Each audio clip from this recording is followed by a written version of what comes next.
My name is Ari, and I'd like to welcome you to my channel. I talk about opinions on books, and hopefully I can give you a few good recommendations. Before I get started, I would just like to ask you to please like and subscribe. I would really appreciate it. So today I'm going to be doing the mid-year book freakout tag. I'm really excited to do this video and answer these questions. I think it will be a lot of fun. I know I'm a little bit late because most people did this in June and I'm doing it in July, but hopefully you still enjoy. So let's just get started right off.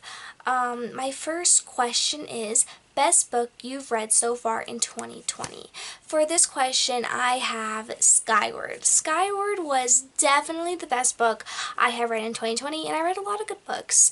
I also read a lot of bad books, but I read a lot of good books, and Skyward just stood out to me.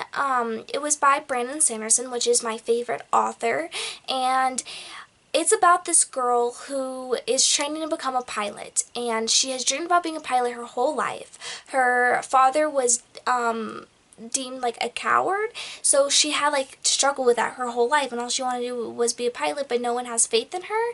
And her world, she lives on Beatrice, which a bunch of humans live on, and they're fighting these enemies, the Krell. So she's just trying to navigate that, and she also finds a ship, this broken down ship that she starts fixing up, and all the relationships she forms I find so good. I connected with these characters right off, which is rare for me. I rarely connect to characters so soon, and I connected to the story, and I was just interested in what was going to happen next. I loved like everything that was going to happen. I was like, so it just beat all my expectations every time something would happen. So I loved Skyward. So that definitely is the answer to that question. Number 2. Best sequel you've read so far in 2020. This one, I was gonna say Starsight, because I also gave that 5 stars, but I also want to mention Storm of Swords. Storm of Swords was the 3rd book in the Game of Thrones series, or the Song of Ice and Fire series, sorry. But this book I loved because a lot of stuff happened in this book. A lot of stuff happened that was so intriguing, and I just want to know what was going to happen next, even though I kind of knew because I watched the series, but it was just so good. There was boring parts where it was just like extensive parts where I felt like didn't necessarily need to be there, but at the same time, those like very interesting parts made it all worth it. I loved the first book in the series, like I gave that 5 stars, it's probably the best, and then the second book was very slow, so the 3rd book, I was just very pleasantly surprised by what happened, and I loved it. So number 3 is new release you haven't read yet but want to. This one, I had to pick The Ballad of Songbirds and Snakes. The only reason I haven't read this yet is because I put it on hold in the library, and it's going to take about 12 weeks to get. But I really want to read this. This is kind of a prequel to the Hunger Games series following President Snow. I'm not sure how I feel about that because I feel like we could have followed a lot of other great characters like Haymitch. But I am interested in villain origin stories. I think that will be so much fun. And The Ballad of Songbirds and Snakes just also does sound good because I want to be back in the Hunger Games world, and the Hunger Games is one of my favorite series of all time. So I really want to read that as soon as I get it from the library. Number 4 is most anticipated release for the second half of the year. This one I had a hard time doing because all the books that I was excited for coming out already came out, and all the books that I still want to come out are coming out in 2021. So I am just going to say Winds of Winter, because I don't know when it's going to come out. It's the 6th book in the Game of Thrones series, and it could come out this year. I kind of doubt it, but it's a possibility. Maybe. I mean, there's 6 months left, so, he hasn't finished writing it yet, but, it could come out. I kind of doubt it, but, so I really want to read that book, and, so that's my answer. Number 5 is biggest disappointment, and I'm going to put down, or say The Libraries of the Unwritten. Now, this book wasn't overhyped by BookTube or anything. I was watching this one BookTuber and she absolutely fell in love with this book, and the way she described it sounded so good, and the plot sounded so good, you know, because it's about this library that is in hell of all these unwritten books. And this librarian who works there, I thought that sounded like a great plot, and it also deals with the heaven and hell aspects and angels and demons, and I thought that sounded so good. And then a person from an unwritten book comes out and then goes up to like the real world. And I thought that sounded amazing, but when I read it, I was just not interested, like after because that was like the initial scene of what happened, and then after that, it was just not that interesting to me, and I feel like they leaned into things that I didn't care about as much. Like, I cared most about the library and what was happening in the library, but they turned it into like more of like this heaven hell thing, and that was basically what the whole book was about. So I was a bit disappointed by that because I rarely like books that completely focus on that. Sometimes I do. But anyway, I still read it, and I think I gave it 2 or 3 stars. I was so excited for it too. 6 is Biggest Surprise. For this one, I am saying Girl in Red. I gave this 4 stars, not 5 stars. It almost was 5 stars. If it wasn't for like 10% of the book, it would have been 5 stars. But this is my biggest surprise because I really wasn't sure how I would feel about it. I really had no idea. You know, I figured it would be like a 3-star read, and then I was loving it. Like, I fell in love with it. I was like obsessed with it. You know, it was about this girl who, it was kind of dystopian. It was about this girl who was basically Little Red Riding Hood, and she just, had her hatchet, and she was walking across the world trying to escape, these, like, I think it was like creatures or something that was happening, and then she was like having like flashbacks of the past of how she got to this point, and I just loved watching her go across this world, and, then, like, go to her grandma's house. That was just what she was doing. But then, like, the ending was, like, a little bit disappointing, so I couldn't give it 5 stars, but I loved most of it. So, I, was very pleasantly surprised by this. Number 7 is Favorite New Author. For this one, I picked, hold on, the author of this. It is Kate Elizabeth Russell.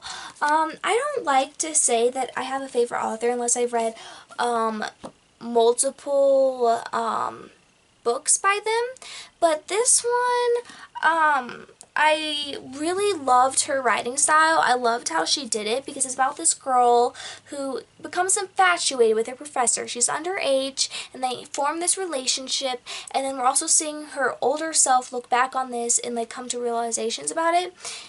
Anyway, I loved how the author did that. It was so, like, dark and gritty and complicated because I feel like situations like this are complicated. You know, obviously this man's, like, a perv. There's nothing complicated about that. But, like, the girl's emotions are complicated. It's not just cut and dry, like, oh, this is what happened, you know. It was more complicated, and I loved how she did that. I loved how she formed that. I loved how she made the older version of herself look back on this and come to new realizations, but realize that between that time, she hasn't really changed much because she was still, like, infatuated with this professor and saw this as a great love when really it wasn't.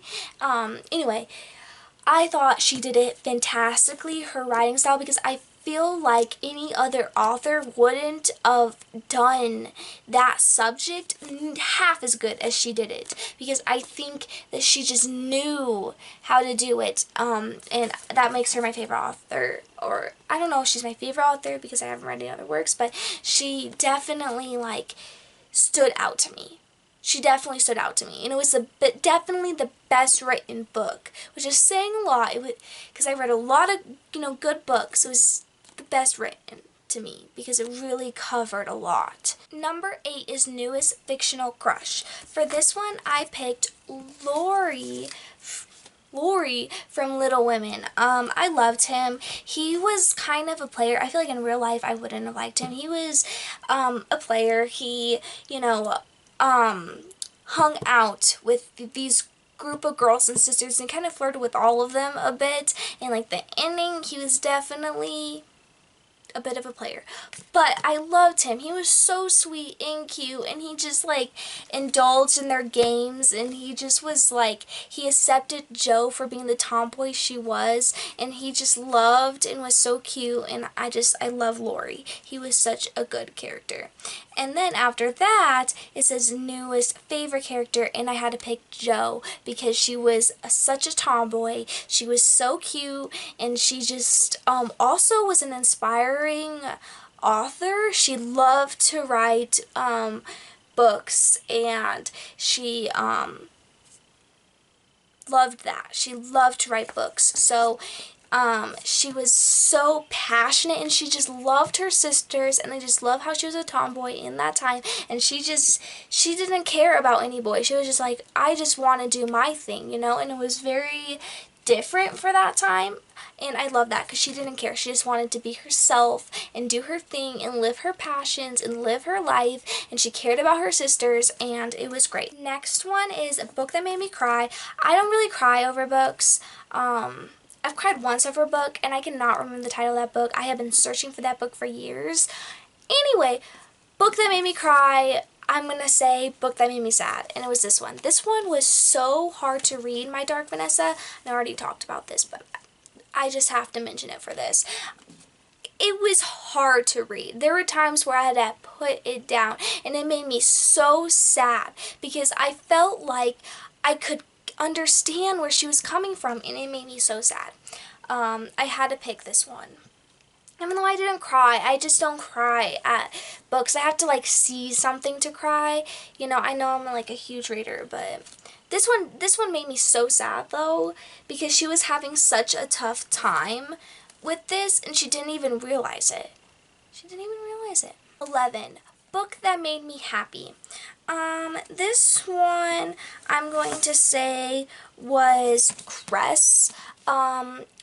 This is a reread, and I love this character, Cress. She's one of my favorites, and her love interest is also one of my favorites, and it just made me so happy. Even though this story isn't like a happy story, it still made me extremely happy watching these characters and seeing the story replay over again.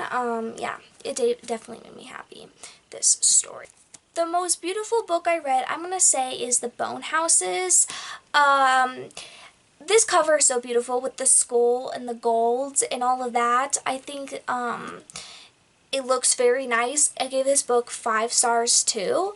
And I don't think it stood out to me in the long run, but definitely at the time, like, I loved it. It was about this girl who was a grave digger, and this map maker comes into town, and then they form this friendship, and then she just, like, digs graves for dead bodies, and then they have been coming back to life in these skeleton forms that they call bone houses, kind of like zombies but not. And then she's like, oh my god, what do? I have to figure this out. And then she goes and does and figures it out, and I thought it was great, and it also has a beautiful cover.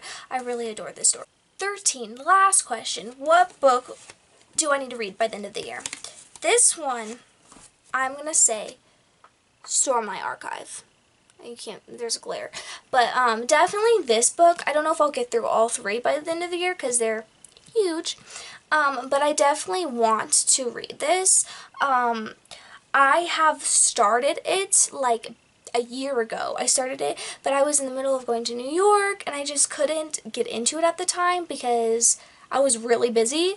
But now I'm going to read it next month, I'm thinking, and I'm excited. I really want to read this because, again, by my favorite author, and I have heard amazing things about this story, and it definitely sounds like something I would love, and I can't believe I haven't read it yet. So I need to get to this soon. Anyway, so those are the books that correspond with the questions for the Midyear book freakout tag. And I loved all those books I talked about besides My Biggest Disappointment. They all mean a lot to me, and I feel like doing this tag made me realize that I did read a lot of good books this year, because I have been reading kind of a lot of not the best books recently. They're all have been kind of disappointments of it recently, but it's reminding me that I did a really good this year with reading. Anyway, so I hope you enjoyed this tag. My Goodreads is linked below. I upload every single Thursday, so if you want to watch my videos, they'll be there on Thursday, and I will see you next time. Bye!